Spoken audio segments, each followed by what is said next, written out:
Would you like to lead us in a meditation? Sure, I will do that. So, hello everyone. We'd like to welcome you to Alchemy Pot, our podcast, and my name is Lizzie. My name is Derek. And this is a space for us to all transform together. We're going to talk about transformation, inner transformation, earth transformation, and we hope you can learn something and elevate something within yourself as we all do that together. And so to start, we're going to invite you into a little meditation to just center yourself, to arrive fully to the space that's here. So if you're walking or sitting still, I invite you to close your eyes. And if you're driving, you can just follow the energy, but please keep your eyes open. And so we invite you to just allow yourself to be fully present here, inviting all of your energy to the present moment now. Inviting you to let go of all the future to-dos, things that you have to do, conversations that have yet to be had, places that you're going, and just allow yourself to be here now. And know that as you give yourself the permission to be here now and in every single moment, may you allow yourself to receive the fullest of what that moment is providing for you. So wherever you are right now, inviting you to just connect with your body. Check in with it. How's it doing? How are your feet? How are your legs? How's your torso? How are your arms and your shoulder and your neck and your head and your hands? Just inviting yourself to feel the gratitude for your beingness, for your aliveness. Feel the gratitude for your body and just check in. And then I invite you to connect with your heart. And just listen to your heart for a second. What's your heart communicating to you right now? Whatever it is, just here. Knowing that you have a relationship with your heart, just like any part of your being, just like you have with anything external, you have that relationship internally. And then in your heart, I invite you to place an intention, something that you'd like to grow in your life right now. And as you place that intention, I invite you to presence yourself here to this podcast. And may you receive whatever it is that you're meant to receive, whether it's an energy, a thought, a feeling, an idea. May this space be a portal of possibility to catapult you into a deeper, more true version of yourself. So we welcome you. We invite you to open your eyes if you have your eyes closed. Hi, welcome to the Alchemy Pot Podcast. My name is Lizzie. My name is Derek. And we're so grateful to be here in this space with all of you. I'm so grateful to be here with you, Derek. Derek and I are partners in business and in life. And welcome to our living room. Welcome to our living room. Welcome to our life and to our world and to this world of Alchemy Pot. And our intention truly is to create a space of love, a field of love that holds space for deep transformation, and to be honest and to be real, and to know that we're here learning ourselves and we're here to share the gold that we've learned and to invite a space of reflection and learning. Yeah, and we have this one tool called an alchemy pot that we'd like to share. And it's the ultimate alchemy pot is the soil maker.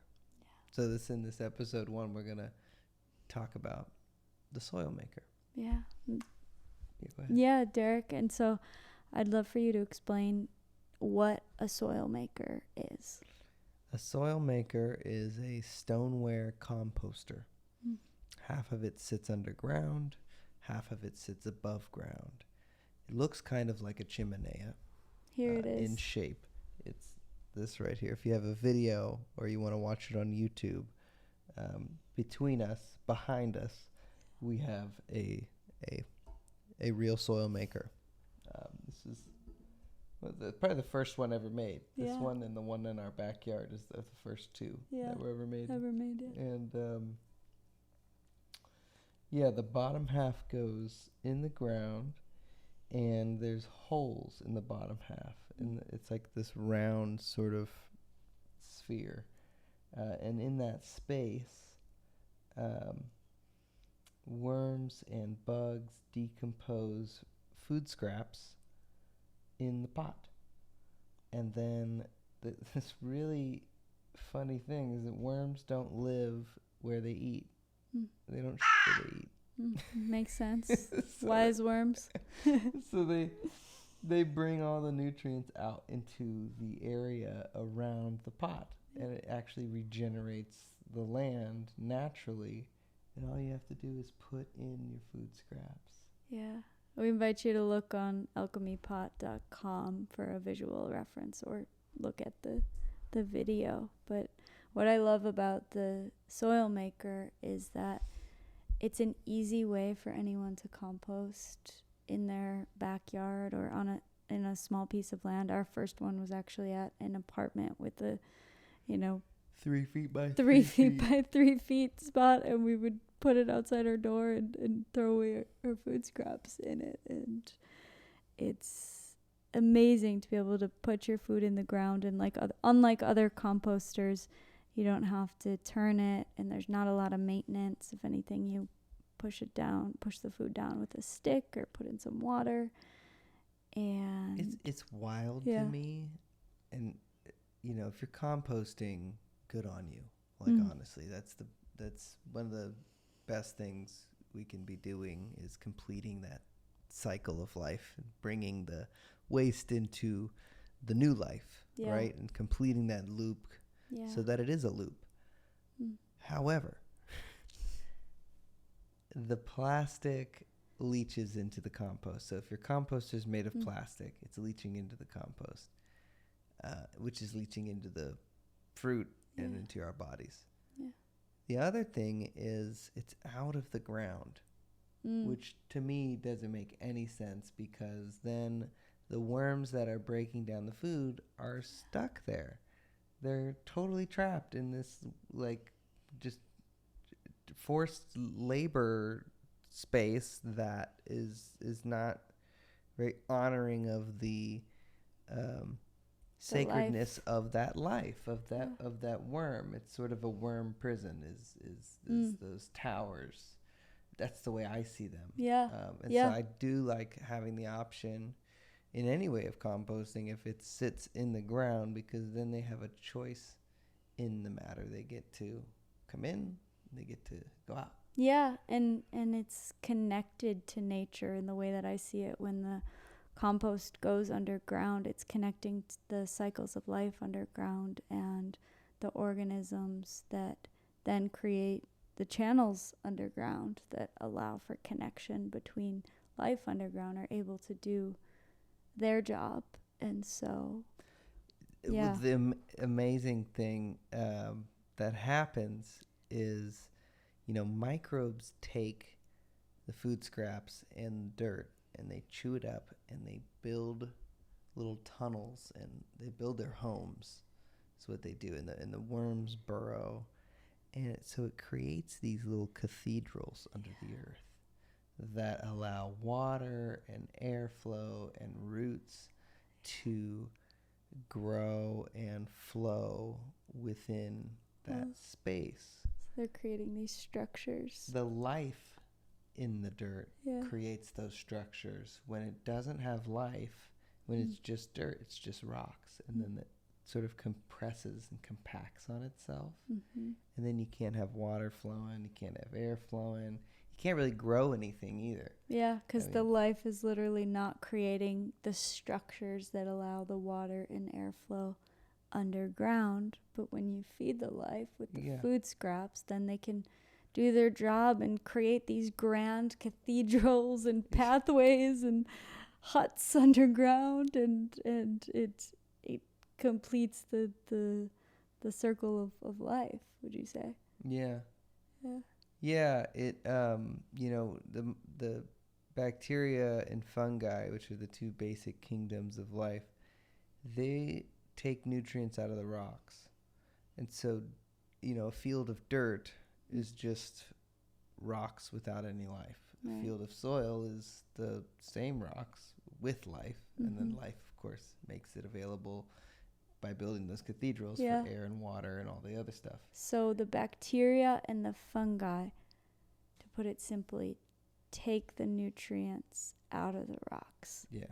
And so when we put our food in the ground, we're then feeding the bacteria and the fungi. Yeah. So they can take the nutrients out of the rocks and help also create soil. Yeah. And that's why you can create soil in any piece of dirt. Any piece of dirt can become soil, which is a beautiful potential for this world.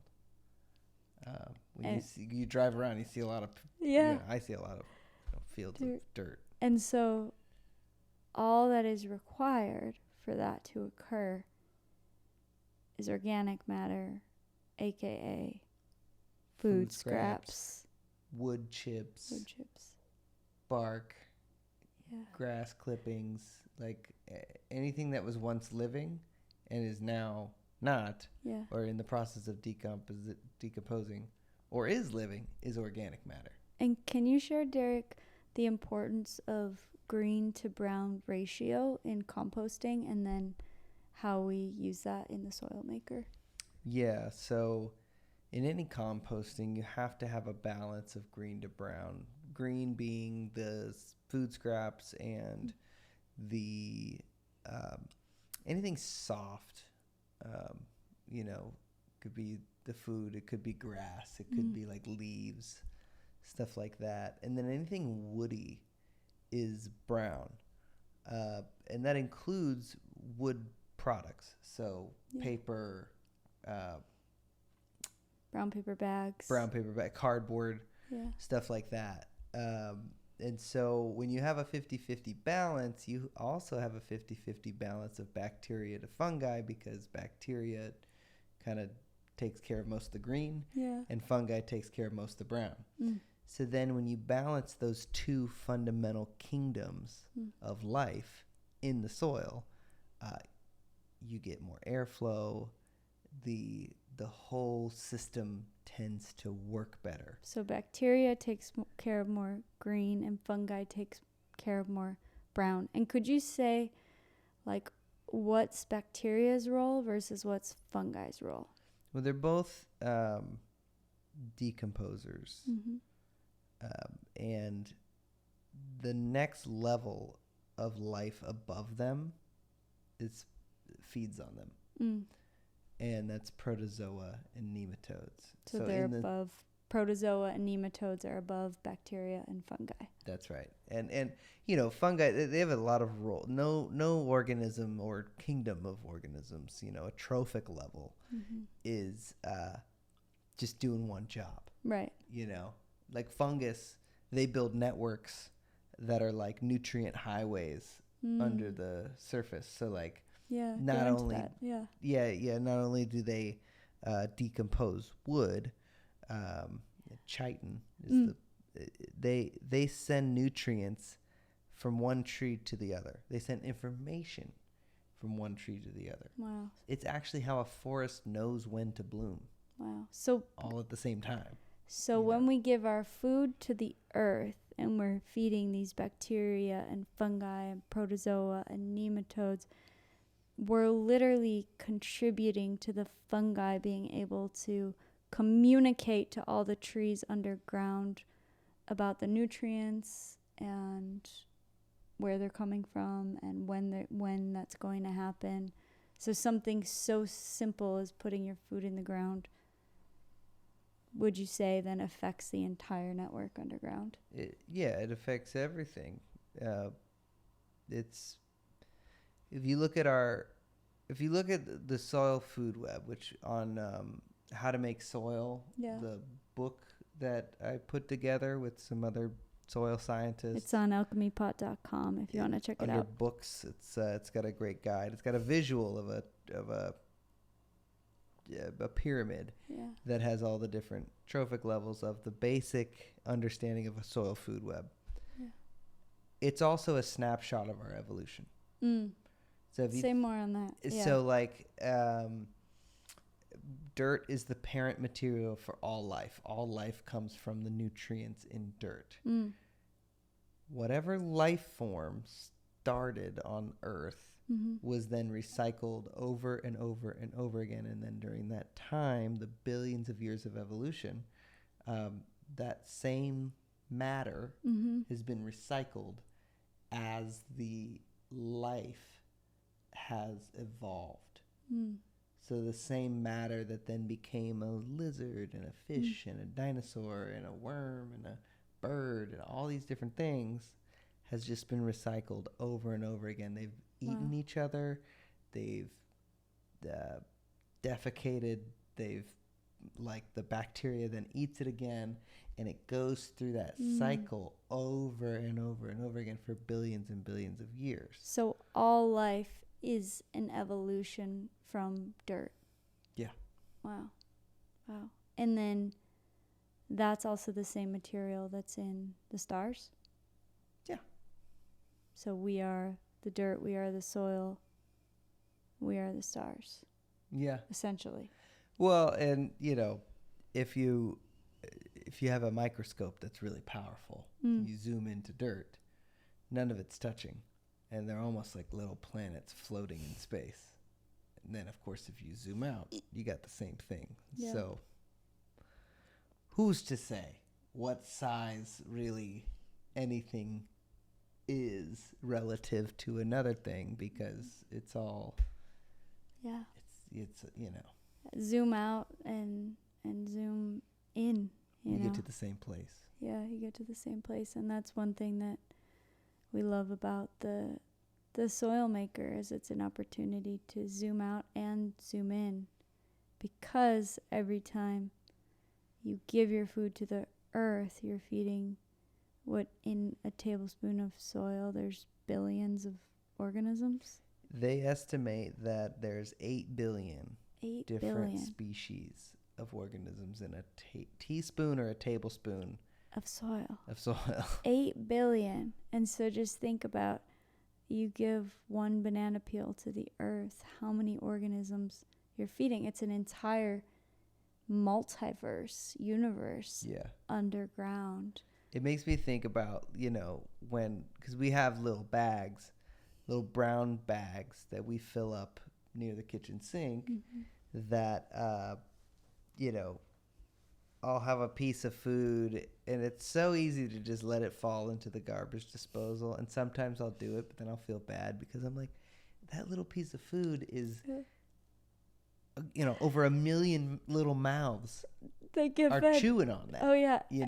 And I'll vouch for Derek. We're out like at a restaurant or at a campsite. The amount of times we carry our food scraps with us in a little bag to then take to the earth, I know has taught me significantly on how important it is. And then there's something that's happened in my brain since using the soil maker, and it's like, now it seems nonsensical to put food into a trash can and then that food becomes pollution, when that same exact food can go into the ground and become nutrients.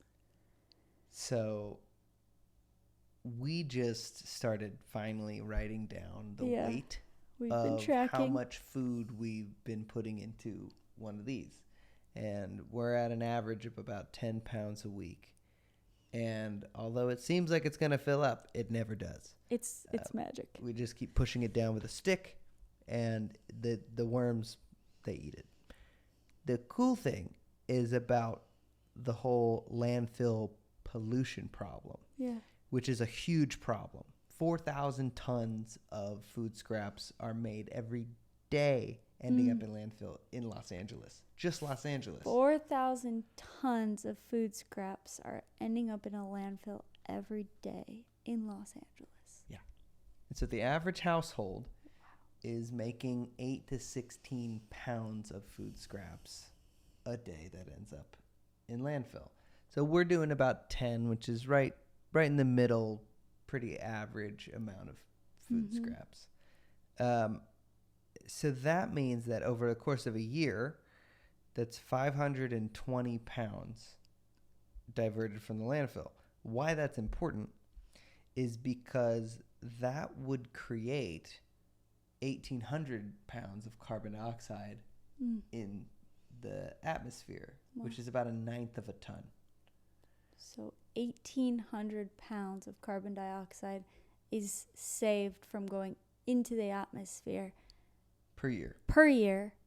With one soil maker. With one soil maker. So then which is what? Yeah. Well, 1,800 pounds is the equivalent, relatively, to how much 30 mature trees sequester in the course of a year. Yeah. So 30 trees sequestering carbon is about 1,800 pounds of carbon out of the atmosphere. However, if you get your food scraps into the soil maker, that's how much is not being created in the first place. Yeah.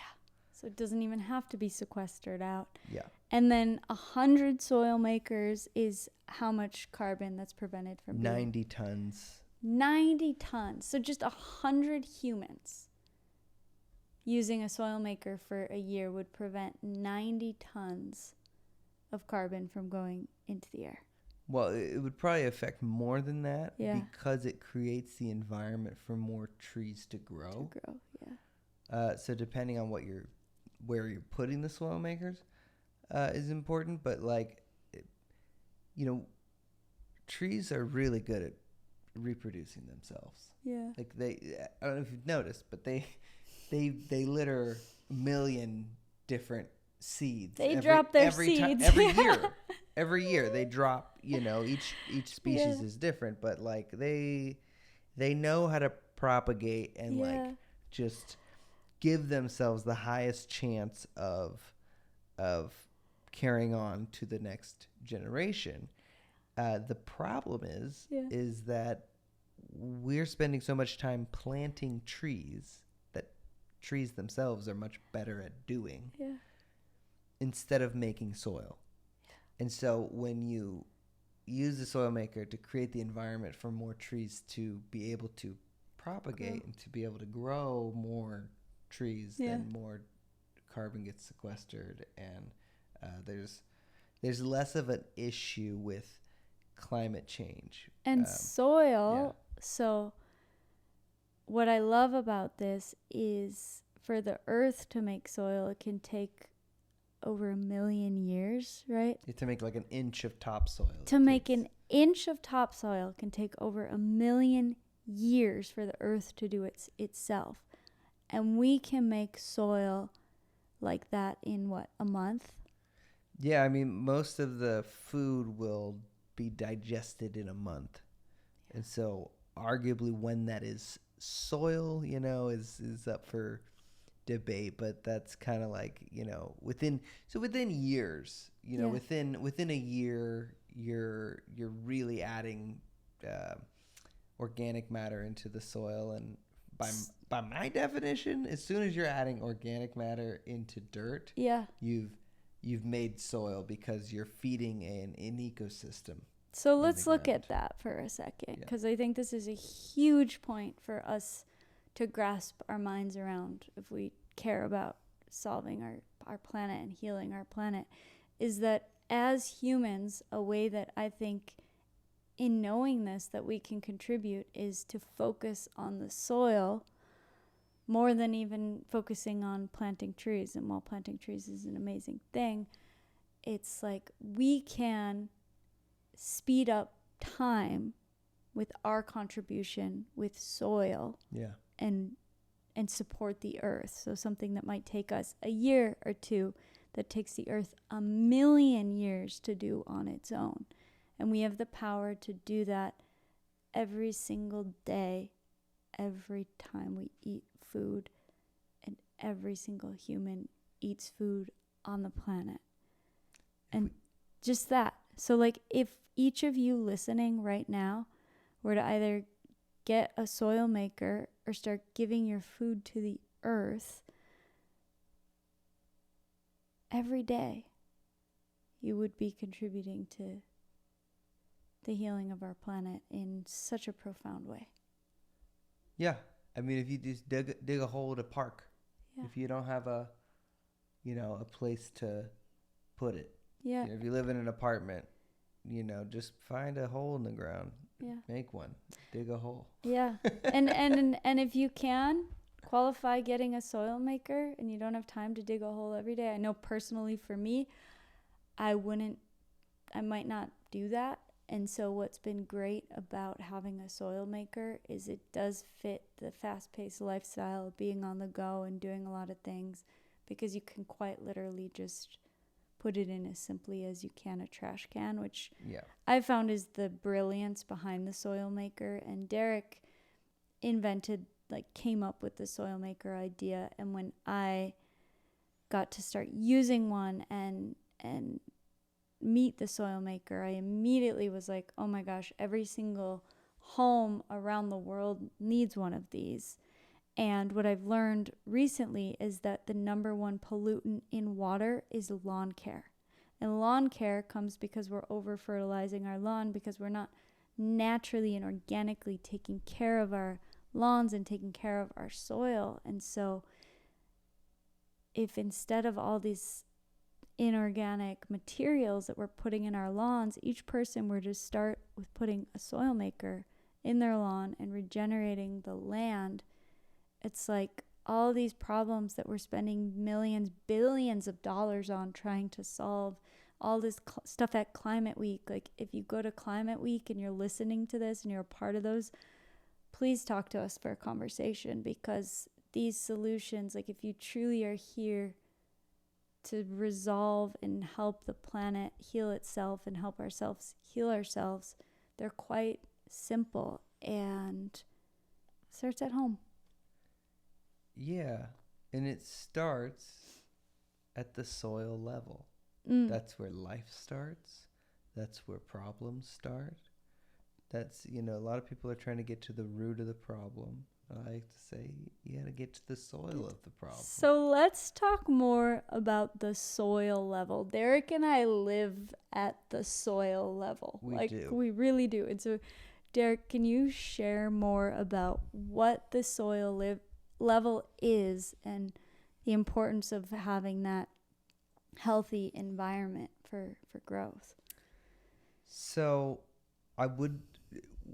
we will have an episode on the tree of transformation. Yeah, that will come. Sort of laying out the different levels, and then getting down to the soil level. The basic understanding of the soil level. The basic understanding is that, the other half, if you have a seed that grows into a tree, which is a whole situation, the other half of that situation is the soil that it's growing in. So if you have a forest, you affect the soil, you affect the entire forest. The entire forest, yeah. If you try to deal with one tree or one species of tree, you don't have as much as an effect on a forest. Yeah, and yeah, exactly. So take that metaphor into society, and we have these issues that we deal with. Well, a lot of times the solutions are addressing only the symptom of the problem, not the problem itself, and certainly not the soil that's growing the problem. Yeah, so the soil is the environment that allows things to grow. So whether it's, a kid growing up in a society, it's probably, and a kid starts, going down a harmful path to themselves or others, it's probably not the child we need to look at, it's the environment that grew the child, right? Yeah. And same with trees, and it's the environment. If you have a tree that grows up in a pot, say this is the pot. Yeah. And the tree, its roots grow out to the edges of the pot. They will start to circle around the pot because they got nowhere to grow. Then it gets transplanted into the next one. As soon as those roots start to become hard and woody, they don't change. They get trapped in that spiral, which is not good for the tree. So then down the road, it's planted on the street, somewhere, and you don't notice that anything's wrong with it, because from the outside it's just this tall tree, but underneath the surface those roots are spiraling. Yeah. And a hard wind blows and down goes the tree, and for the rest of its life, if it is to survive, will need a lot of support. And there's a lot of people that may resonate with, not having the space to root. So then the rest of its life, it needs a lot of support. Yeah. In order to stand up straight. Cut it down. I mean, that's usually what we do. Yeah. Whereas if it has the proper space to actually root into the ground, then it can stand up tall and in its fullest expression. Yeah. And so it's so simple. If we focus on the soil, nature does the rest. A tree knows how to grow. A human naturally, I believe, has the innate capacity to be the fullest expression of themselves. And when you put yourself in an environment that is conducive to that, it will just happen because it's within you. A tree and a plant and a seed, we're not telling seeds and flowers what to do or how to do it. It's already within them. But when we give it a conducive environment, it will become the best version of itself. Yeah. It's a great way to look at it, because you always, when you're looking at a garden, it's very easy to attribute the success of the plant to the soil and to the environment that it's growing in. Yeah. But somehow with people, we don't do this. We don't look at it the same way. Yeah. And so with a garden, let's zoom in on that. How can you notice in a garden if the soil is good or not? And what do you notice about the plants depending on the soil? Well, the soil is going to have life in it if it's soil. Just, if it doesn't have a lot of life in it, then it needs more. That'd be the first step, because remember, any piece of dirt can become soil, and you can transform. What that soil life is doing is pulling the nutrients out of the rock. So they just need that life there in order to have that happen, so that those nutrients can become available to the plants growing in them. So what you'll usually see is the soil life is pulling the nutrients out of the rock? Yes. Yeah.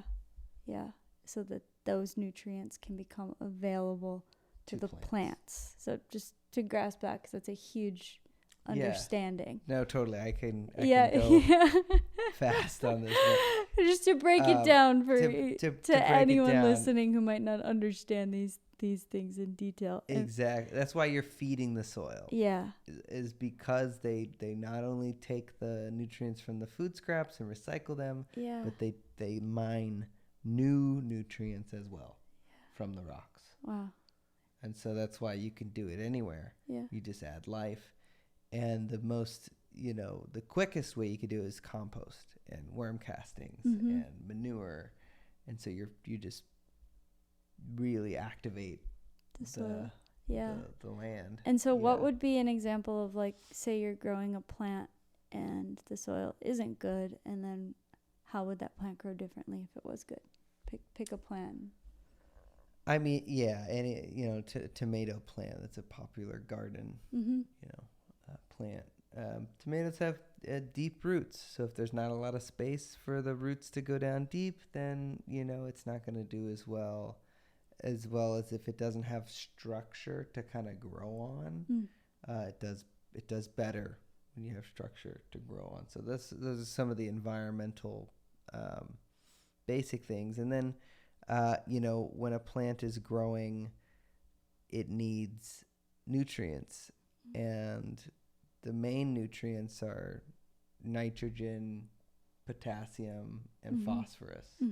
And so when it's growing green, what makes a plant green is chlorophyll, and the main component of that is nitrogen. So that's why nitrogen is such a main building block of plants.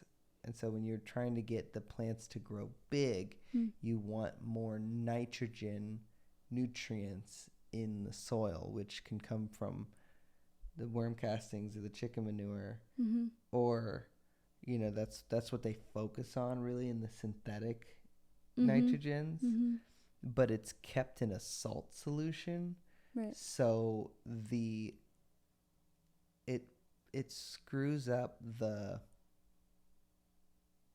it does a lot to the soil. I don't know how deep you want to go into this. I just want for What the did you want? average person listening to know, like, how them creating healthy soil at home is going to help their plants grow differently. And, like, so when you create soil at home, is that helping create more nitrogen? Yeah, I mean, you know, it's creating all of the nutrients to become available to plants that are relevant to those plants. So that would change the taste of a tomato. To put 100%. There we go. Something simple. The reason we eat food is for the nutrients. Yeah.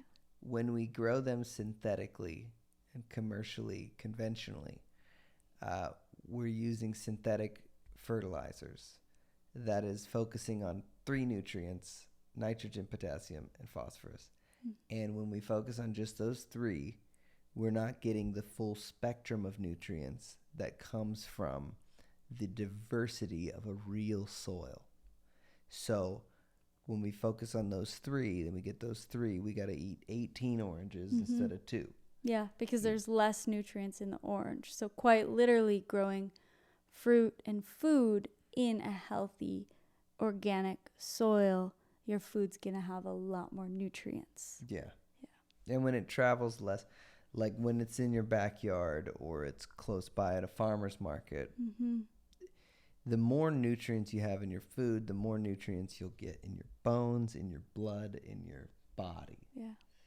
And so that's the whole, you know, for us humans, we're looking at what's it going to do for me? Yeah. And I think too, when you feed your food scraps in a garden that you're growing, the way the plants, because it's all communicating underground, the plants are going to grow in a way that's giving you a proper amount of nutrients that you need, because there's a communication. The plants then get to know you and what your body needs, because you're giving your DNA literally to the ground. Yeah. And they, you know, we've only scratched the surface of what other organisms are actually able to perceive. We know now that trees can see us, even though they don't have eyes. They can feel our presence, and they can see us, and they remember us.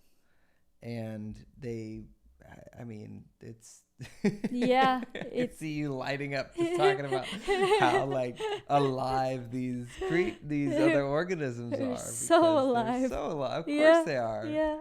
And we get to support them when we're, you know, even if you have a garden, I'd say the soil maker is one of the best things you can do for it. That's simple, to just give your food, your DNA to the earth. If you don't have a garden, I'd say still having a soil maker, one, if you care about the planet, it's going to help regenerate the soil, which is one of the biggest carbon storage units on the planet. It also then holds more water under the ground, and when there's more water held underground, water attracts water, so it will create more rain and help limit droughts. And hold on now. Let's dive into that for a second. Yeah, let's dive in. Yeah, so soil, what she's talking about is the biggest carbon sink in the world. So the biggest problem we're facing in climate change is the excess of greenhouse gases, mostly carbon dioxide. And soil is the biggest garbage storage unit. Yeah. So trees bring the carbon from the atmosphere and they put it back into the earth. Mm-hmm. And so there has to be enough soil to grow the trees to sequester the carbon and then store it back into the earth. Also, we have a great opportunity. Yeah. The greenhouse gases is like a big greenhouse for the earth. Yeah. So the plants, as long as there's real soil, will do well in this environment. This is an all-you-can-eat buffet for trees. This is what they eat. This is what they take in. So I think it's a real opportunity to feed the trees. The other thing that you just said is that soil is, it affects the water cycle. And so it affects it in a multitude of ways. Yeah. One, when you have a piece of dirt, when dirt's not covered, it protects itself. It puts on armor, and it creates a crust. And so then when it rains, the water rolls off of it, and it runs into the rivers, and the rivers go to the ocean. So all that water gets wasted. Well, it doesn't get wasted. It gets just recycled into. It goes somewhere else. It goes somewhere else, but when you don't have it in, could go in the ground. It could go into the ground, and if it did go into the ground, like say if it was raining into soil, what happens is those cathedrals we're talking about earlier, the channel waterways within soil allow water to penetrate, and while it's going down into the ground, it's being filtered, and then it gets filtered and put into an aquifer, and the aquifer is a huge body of water that literally pulls in the clouds. And so once you have that cycle intact, you don't have massive wildfires that take over cities like LA, like the one we just experienced. You have more of a buffer because there's a relationship there. There's an ecosystem. There's a system.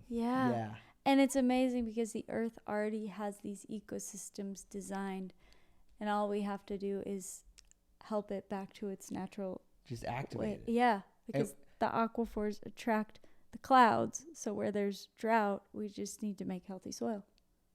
One of the things that Finian Makepeace, co-founder, Kiss the Shout Ground. Out to Finian. Shout out to our buddy who actually recommended that we cut this in half, and he was, instrumental in the start of the Soil Maker. And one thing that he made me aware of was that the life under the earth gets activated almost as if it's remembering to turn on. Like there's so much life waiting in dirt that when the conditions are right, comes back to life. Wow. So there's seeds, there's fungus, there's all kinds of stuff that turns back on when you give it food. So it's like the dirt is literally holding this gold that we just have to give it some food to turn on the switch. So when we activate those things, it causes a chain reaction, and the chain reaction goes both ways. Actually, when it dries up, it turns into a desert. There's a chain reaction that happens. When we overtill the land, why else does it dry up? So it'll dry up from over tillage. It'll dry up from, like I said, the synthetic fertilizers. They carry the synthetic nitrogen in a salt solution. So it's almost like putting a brine on the, what does salt do to a chicken? It pulls out all the moisture. Wow. So it's like we're putting that on the ground, and then it dries up the earth, and then not only does water then not, like when water goes into a root, there's a salt exchange there, and so it floods the soil with salt, so then the roots, like, they're not able to do that exchange because it's almost like inflation. Wow. For the currency of that environment. And so Yeah, there's a lot of different ways that it can dry up, but when we overtill and we over salinize with salt, we end up drying out the soil, and then when we till it again, all the structure disappears and the dirt just gets loose and it turns into sand, silt, and clay that then the wind takes, and the wind will carry it. So like it would create big dust clouds.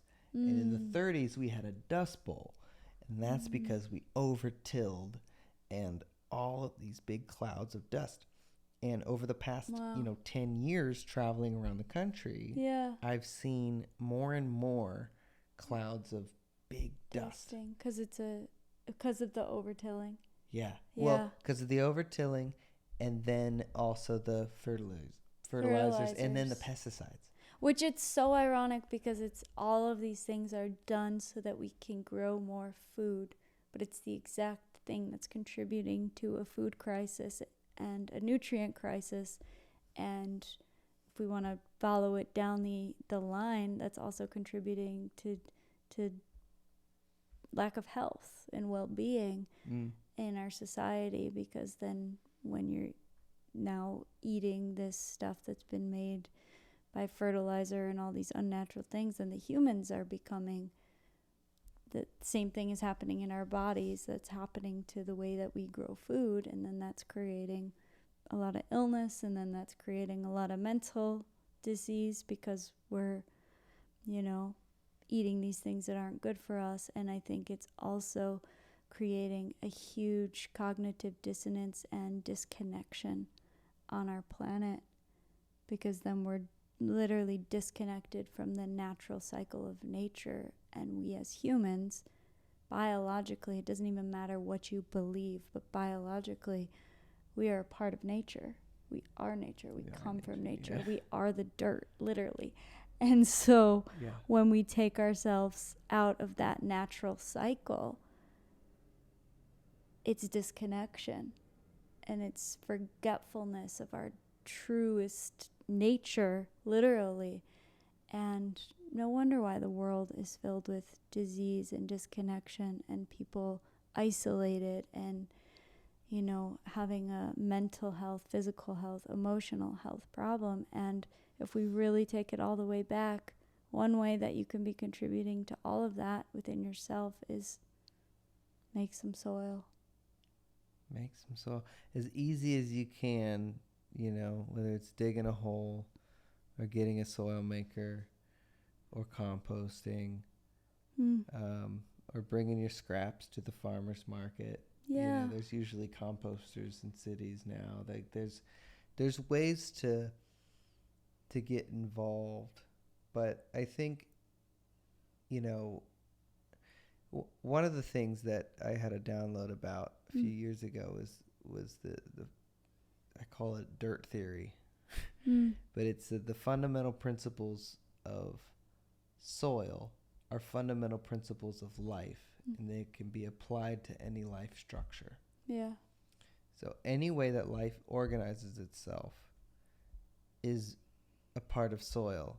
So the principles of soil apply to principles of any life structure. So with humans, and those components are like the diversity of the ecosystem, the life system, the relationships that allow that connection. Yeah. Diversity creates the balance. Yeah. The relationships create the connection. And then the transformation creates the change. And all of that is the environment for growth. Yeah. Yeah, absolutely. And that's what happens in the soil. There's diversity happening underground. 1 tablespoon of soil, 8 billion organisms. There's the relationships, the constant communication network that's happening underground. And then there's the transformation. Yeah. But also in yourself or in a relationship or in a school or a company or a government, if you have those 3 components, you can create an environment for growth for that life structure. Yeah, totally. Yeah, those that if you get that balance going with the diversity, if you have relationships within the organization that like have like real connection, then you get a place for the transformation and the change to happen. And then that's a natural thing. Change is natural. You think of a city, right? Or a government. If you have a diversity of perspectives, and then in that diversity of perspectives, then you have all these different healthy relationships. And to me, the healthy relationships is the communication line. So you can have this diversity of perspectives, but then if those perspectives can actually be communicated because there's a healthy relationship there, then they can actually be heard, and then they can actually contribute to transformation, because I believe every single human on the planet has a perspective that, if tapped into, could contribute towards solutions on the planet. And so if you take an ecosystem of a government at any level, a city level, a state level, a country level, and you're actually able to have a healthy ecosystem, we're going to be able to come up with solutions rather quickly. And I think a big block that's happening in our world is because one, the diversity, and we're often just in bubbles with people who reflect our own opinions or beliefs, echo chambers, even on social media, and and so exposing yourself to different ways of thinking and understanding, and just being able to be present with that. And then the relationships in order to have communication, which to me would be being able to listen to someone who thinks differently than you and hear them. And then that creates the transformation. And I love that so much, because I feel like it ties so fully into what the soil maker is, and what we call it the ultimate alchemy pot. Yeah, like what a soil maker specifically does is it holds that space. It holds the space. It holds space for the diversity, relationships, and transformation, like all of the things that are happening. Because if you get a lot of diversity together, chaos happens. It especially if there's not a lot of connection and trust already established in the relationships, right? But if you have the space for it. But if you have a space that holds it, that is like a container for it. It's contained. Then what comes out of it is the soil, is the nutrients, is the gold. You put in the lead and you end up with gold, like an alchemist's pot. Or, you put in the food scrap, it turns into the soil. So it's transforming. And you also transform your emotions. Well, and if we can zoom in on that for a second, like that's why we call the soil maker the ultimate alchemy pot, because in alchemy, it's like you have the space, but the space has to be a safe space. So the soil maker creates a safe container underground. It's a held space. It's a held space. Yeah, exactly. And then you need the substance that needs to be transformed, which is the food scraps and the dirt, and then that's able to be transformed underground. And then you also need the witness, which is all the organisms underground that are contributing.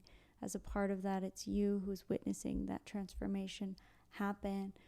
And the soil maker is a huge example of what alchemy is, and why we even call it an alchemy pot. And alchemy is the opportunity to transform something that maybe we would see as waste into something nutritious, or something we'd maybe see as density or hardship or negative, and turn it into something positive, which leads into what you were just about to say, is our emotions, and the other way that we use the soil maker. Do you want to share more on that too? Yeah. So, the great privilege of my life has been to transform densities that I had a negative association with into something that is now positive, that is now the soil of my life, that is now the nutrients that support and nourish my life. Yeah. And by densities, for people who maybe don't know that term, what do you mean by that? Even though I say the term all the time. I mean hard opinions about stuff.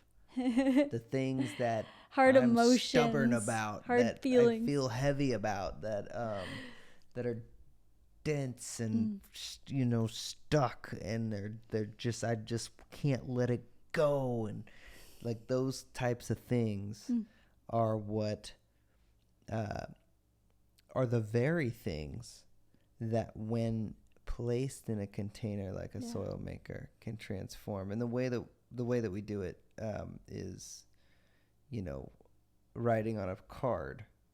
We actually set our intention. We have a whole alchemical process that we have that is twofold too, because it feeds the fungus. And we'll do this process to set the stage. We'll do it every time that we bring food scraps out. We'll do this 3-step process, which Derek will share with you.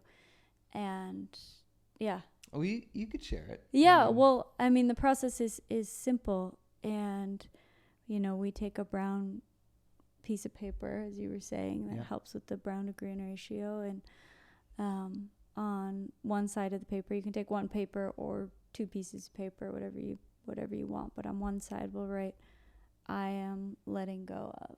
And so when you're giving your food scraps, like what is it within you that you want to let go of? A density, as you were saying, a rigid belief system, an old way of being, a negative thought pattern. It could be as simple as back pain. I'm letting go of that, the football team I wanted to win didn't win, and I'm going to let it go. I'm going to let that go. I'm going to just let it go. I'm going to let go of that loss. Yeah, I'm going to let go. I'm going to let go of like villainizing someone in my life and making them out to be a bad person and contributing to a negative story about who they are. I'm going to let go of all these resentments towards people, or like self-destructive thoughts, like whatever it is within you. Yes, I'm going to let go of the habit. You could let go of habits too, which is really powerful.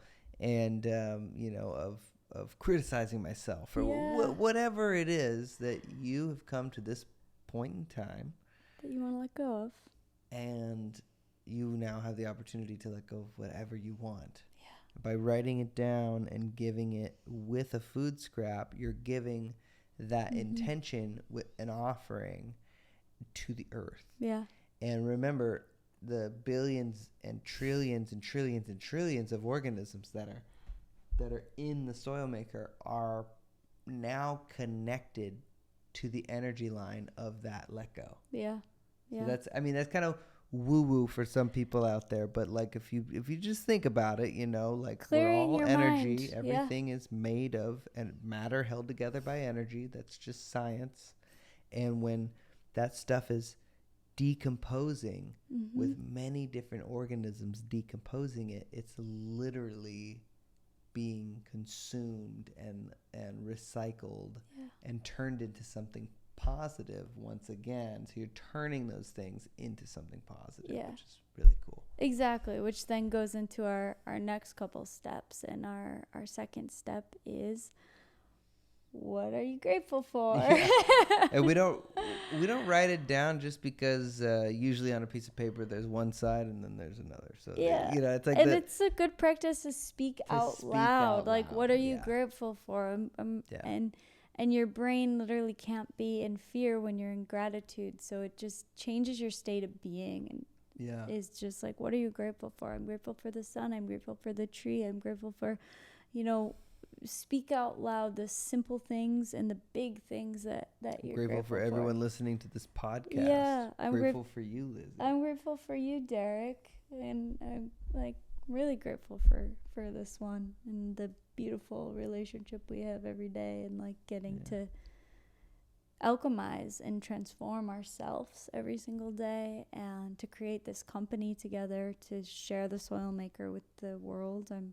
I'm grateful for the soil maker and its potential and ability to make soil. Its ability to take things that are blocking my expression, it's sort of like any piece of armor that I've put around my heart, that I've put on my belief system that constricts me. Yeah. It's like I saw this video of like this guy explaining how a lobster, you know, when it reaches a certain growth stage, it has to get rid of the old shell. And so it'll go under a rock for like months. Wow. Until it grows a new shell. But it has to get rid of the old shell. And a lot of bugs do that. Yeah. Actually, they're called arthropods, which means like their shell is on the outside. Yeah. They have to get rid of that old shell and grow a new one. And sometimes they're walking around and the shell is attached to their leg. The old self is literally attached to their leg, and they're kicking it off. And gotta let that go. Just get off. And that's our spiritual journey. That's Absolutely. our emotional journey of shedding these old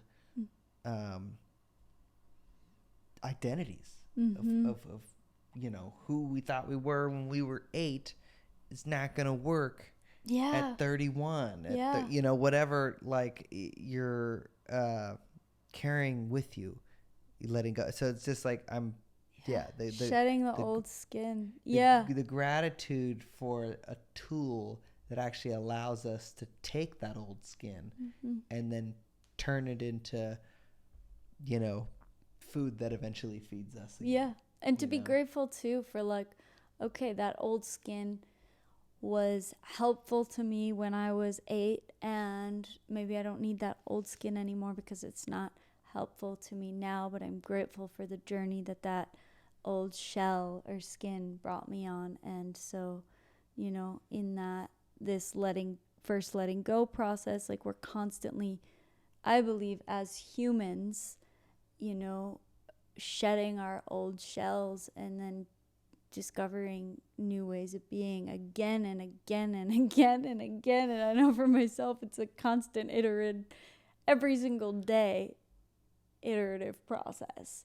Totally. And it will be for the rest of life, because it's infinite, the ability to transform into something new and more true. And so we do the gratitude, and being grateful for those lessons that we've learned is a powerful thing, I find.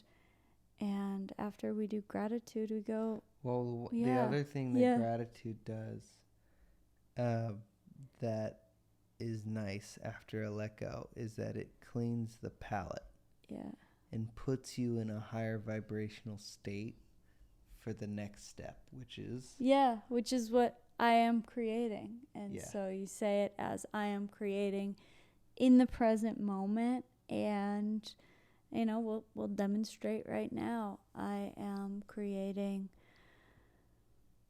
more love within myself and moving from more and more places in love with everything I say and do, and the ways that I respond and react to my environment. And I'm creating more listening. I'm creating more honesty within myself and willingness to dive into the parts that have a hard time, that I have, like just the willingness to dive into the layers underneath that are blocking my expression, that are in the like subconscious level of that you can't see on the surface. I'm creating a willingness to just go in with so much honesty that it's actually goes right to it, as opposed to like kind of beating around not the bush but the roots, just like circling the roots instead of going right to where I feel it, because you can't see it. You can't see the root space of your beliefs or of your stories. And so just the willingness to go in, and then also the appreciation for what is growing out of it. Right? So like like not spending so much time digging underneath that like I don't see the sun and the flowers and the the flowers tell us what life is like underground. Yeah, exactly. The beauty of the flower. There's I'm misquoting a poet, but there's a poet about that. Yeah. There's a poem about that. And appreciating, I love that you say that, like appreciating the flowers, appreciating the gold that comes from the alchemy process. Right. Right. If your soil maker is the alchemy pot, then the gold that it's transforming from the food scraps is the garden. And to be able to really enjoy the gold, especially if you're, constantly tending to a garden, for example, to really take time to enjoy what you have already grown and just like be with that. And I'd say I'll add that too, like I'm creating more enjoyment of the gold that's already been created internally and externally, and the ability to create more and more gold, but really be present with like, wow, like and I'm creating that. Anyone who hears this podcast, if you feel connected to this mission, that we have the availability for pre-orders of soil makers right now, and so I'm creating that anyone who is ready for a soil maker, that you could pre-order online and that you're able to get them, because I'm creating soil makers in yards across the world, and in parks and in schools. And let's get 90 tons out of the atmosphere of carbon dioxide. Let's get 900 tons. Let's get 9,000 tons. Let's get 9 million tons. And it's not that far away. We're not that far away from really, really transforming the entire landscape. And I think that if we approach it at a soil level, like if people are transforming their inner worlds with this process, then the outer world will start to reflect that. Because that's what it does. It reflects. And right now, our inner worlds, there's so much armor. There's so much desert. There's so much dry, crusty. My whole journey in this has been dirt to soil. Like my initials are DRT. And I've, spent a lot of my life as a dry, crusty dirt, in the sense of like my beliefs and my stubbornness and some of the things that like I held myself back with. The process of softening and breaking that down and being part of the orchestra of life, like be really just dissolving into being useful to the grand web of soil, which is what dirt does when it becomes soil. That's been my journey, and so that's why it's really, I think that's the invitation here. That's the invitation of this, our whole mission. And I think you said that so well, in the sense of like, the invitation is to transform the earth, but also to transform ourselves, because as we transform ourselves, that will be reflected in the earth. And you could look at that as a woo-woo metaphysical thing, which could also be seen as physics, but you could also look at that in a very logical way of like, when you transform what you feel on the inside, how you feel about yourself, how you feel about others, how you relate to your life, the decisions you're going to make in your life are going to be completely different. The actions that you're going to make in your life are going to be completely different. And those actions and those decisions are going to very quickly reflect and outpicture a different, more conducive external reality. So when we heal ourselves on the inside, our world will heal. When we heal ourselves on the inside, our earth will heal. And so we invite you to be a part of this Alchemy Pot mission. Yeah. And to let's create gold. Come join us in the pot. Come join us and in the pot. garden. And in the garden. Sometimes we'll be in the pot. Sometimes we'll be in the garden. It really just depends on the day. Depends on the day. And for this podcast, every podcast will be different. It'll be us. Sometimes we'll go deep into some live alchemy. Sometimes we'll be sharing more of our experiences, and sometimes we'll have guests. And so we invite you to come along for the journey, to follow us on social media, and then to also support our Patreon, and all the links will be below, because every bit of support helps us take this mission further. It helps us build more of a soil within our lives, so that we can bring more abundance out to the garden, and to all of the different people and spokes on our wheel of life that are affected by what we create. So it matters. It matters. Yeah, exactly. It matters. And change happens from the inside out, and so we are very